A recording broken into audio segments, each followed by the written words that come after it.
Assalamualaikum warahmatullahi wabarakatuh. Selamat pagi anakku. Pada kesempatan pagi hari ini, Bu Rahma akan menjelaskan tentang integrasi dan reintegrasi sosial. Perlu kalian ketahui bahwa pada materi sebelumnya kita sudah membahas tentang materi konflik dan kekerasan, ya.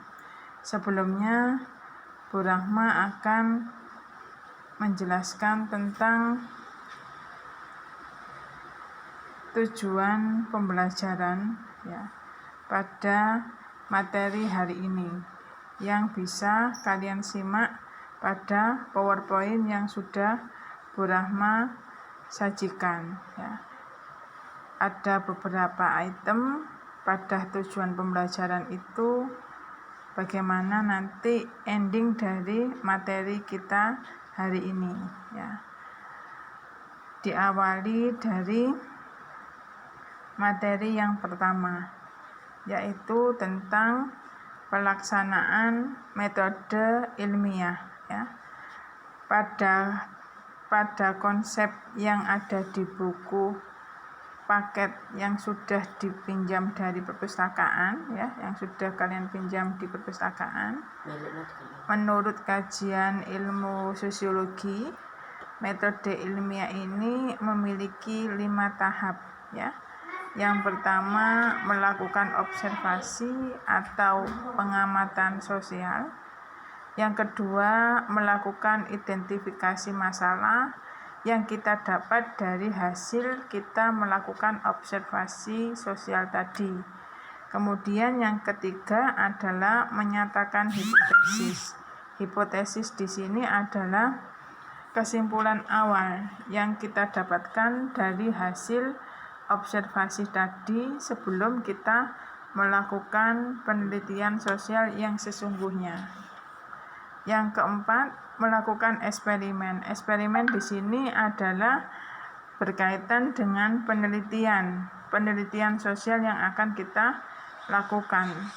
Yang kelima, menyimpulkan hasil dari eksperimen atau penelitian sosial tersebut. Nah, dari 5 tahapan ini, ya, harus urut, harus tertib dalam pengerjaannya, karena berpengaruh pada hasil dari penelitian yang kita lakukan. Selanjutnya berkaitan dengan sikap ilmiah, ya. Sikap ilmiah yang harus kita taati adalah bahwa kita selaku peneliti, ya, sebagai insan akademis yang akan melakukan penelitian sosial, maka sikap ilmiah ini harus kita miliki, ya. Dimulai dari rasa ingin tahu. Rasa ingin tahu ini bagaimana kita bisa mengeksplor dari apa yang kita amati, apa yang kita teliti, ya. Yang kedua, jujur. Artinya kita semaksimal mungkin harus menilai apa yang kita amati, ya, apa adanya, ya. Tidak sesuai dengan asumsi atau tidak berdasarkan asumsi pribadi, ya. Yang ketiga adalah objektif. Di sini bahwa realitas sosial, hasil observasi yang kita amati, ya, harus bebas dari subjektivitas kita, ya. Menilai apa yang kita amati, apa yang kita teliti itu sebagai realitas sosial apa adanya, ya, sehingga bersifat objektif. Yang keempat, tekun. Tekun di sini kita apa yang kita amati, apa yang kita teliti, ya, kita tulis dalam catatan kecil di buku catatan kita, ya, sesuai dengan apa yang kita teliti. Ketekunan ini menghasilkan sebuah hasil observasi yang objektif, yang sistematis ya. Yang kelima adalah teliti. Teliti di sini ya, jangan sampai ada satu objek, ada satu hasil observasi yang terlewatkan ya. Sehingga hasil observasi yang kita amati tadi bersifat komprehensif. Yang terakhir adalah bersifat terbuka, mau menerima pendapat yang benar dari orang lain ya. Terkadang apa yang kita amati, apa yang kita teliti bias kepentingan, bias subjektivitas ya. Untuk menghindari itu semua, maka sikap terbuka ini kita perlukan ya, supaya tetap menjaga kevalidan, keabsahan dari apa yang kita teliti, apa yang kita amati ya. Materi selanjutnya adalah tentang metode ilmiah, merupakan suatu cara sistematis yang digunakan oleh para ilmuwan untuk memecahkan masalah yang dihadapi. Metode ini menggunakan langkah-langkah yang sistematis, teratur, dan terkontrol ya. Dari uraian materi tersebut dapat disimpulkan bahwa metode ilmiah ini sebuah keniscayaan yang harus kita lakukan atau kita taati ya, agar apa yang kita teliti, apa yang kita amati menjadi sesuatu yang ilmiah, yang bisa dipertanggungjawabkan secara keilmuan ya. Supaya suatu metode yang digunakan dalam penelitian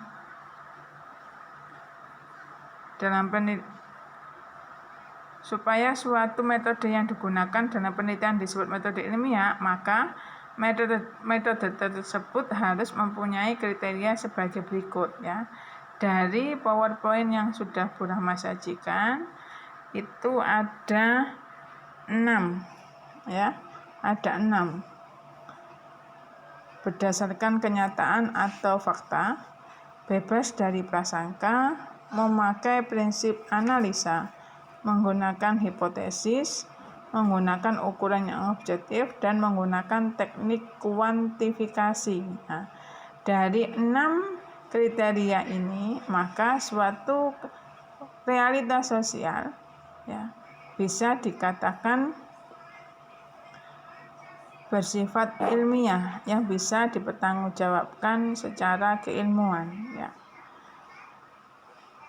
Kita sebagai peneliti ya, kita sebagai peneliti harus paham betul bahwa penelitian yang kita lakukan ya harus mengacu pada metode ilmiah ya. Suatu penelitian harus memenuhi karakteristik untuk dapat dikatakan sebagai penelitian ilmiah. Umumnya ada 5 karakteristik penelitian ilmiah, yaitu sistematik, logis, empirik, objektif, dan replikatif. Selanjutnya adalah materi tentang integrasi sosial. Perlu kalian ketahui bahwa integrasi sosial itu adalah suatu proses pembauran sehingga menjadi kesatuan yang utuh dan bulat. Istilah pembauran tersebut mengandung arti masuk ke dalam, menyesuaikan, menyatu, dan melebur hingga menjadi seperti satu.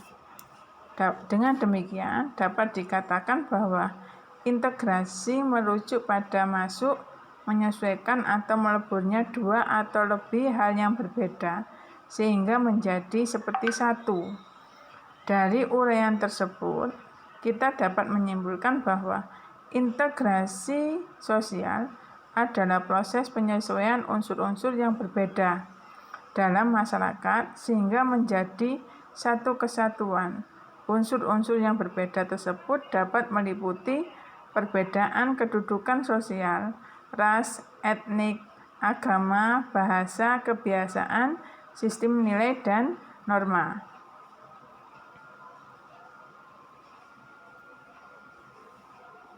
Selanjutnya, syarat terwujudnya integrasi sosial adalah sebagai berikut.